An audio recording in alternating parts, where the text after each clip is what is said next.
बहुत दुर्भाग्यपूर्ण, बहुत भयावह यह हादसा। आपको हम बताएं कि जब भी एक विमान जैसे टेक ऑफ की स्थिति में होता है, उस समय सबसे ज्वलनशील उसकी स्थिति होती है, और वो इसीलिए होता है क्योंकि उसमें ईंधन बहुत बड़ी मात्रा में भरा हुआ होता है। उसे एक लंबी दूरी तय करनी होती है। जैसे हम यहाँ अहमदाबाद से गैटविक लंदन की दूरी की बात करें तो वो बहुत ज्वलनशील होता है। और ऐसे में अगर टेक ऑफ के साथ ही मेडे का कॉल आया है, यानी कि एक डिस्ट्रेस कॉल, जब आप ये भी समझिए कि जब टेक ऑफ से पहले सारी चीजों को देखा जाता है, निरीक्षण किया जाता है, तय किया जाता है।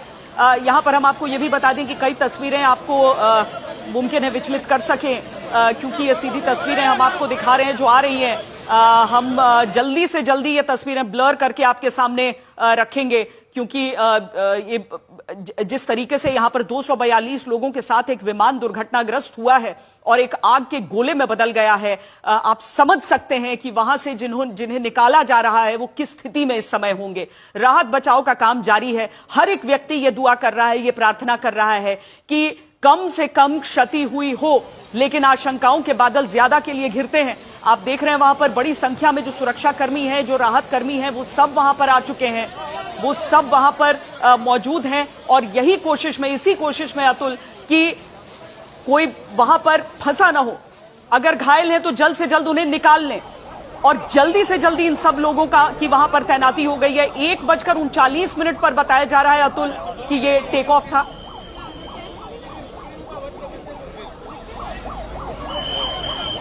हाँ बिल्कुल, 1:38 का टेक ऑफ का टाइमिंग था और 1:40 को यह हादसा हुआ है।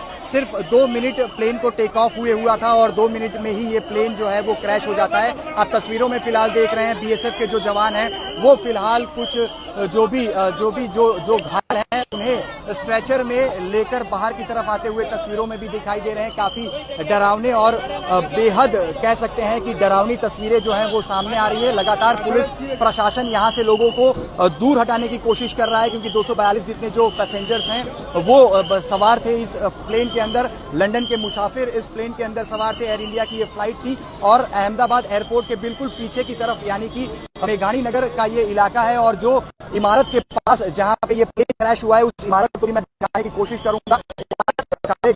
धुएं यहाँ से, जो धुएं के गुब्बार यहाँ से जो प्लेन क्रैश के बाद यहाँ से आसमान में दिखाई दिए थे, उसकी वजह से जो इमारत है उसका कलर भी कहीं ना कहीं उस पर हम देख सकते हैं कि जो काली परत है वो दिखाई पड़ रही है। और खास करके लगातार जो यहाँ के स्थानीय कुछ लोग हैं वो भी रेस्क्यू ऑपरेशन में यहाँ पे जुटे हुए हैं, क्योंकि 242 लोग इसमें शामिल थे। और फिलहाल यही उम्मीद जताई जा रही है कि जो बिल्डिंग है उसके अंदर अगर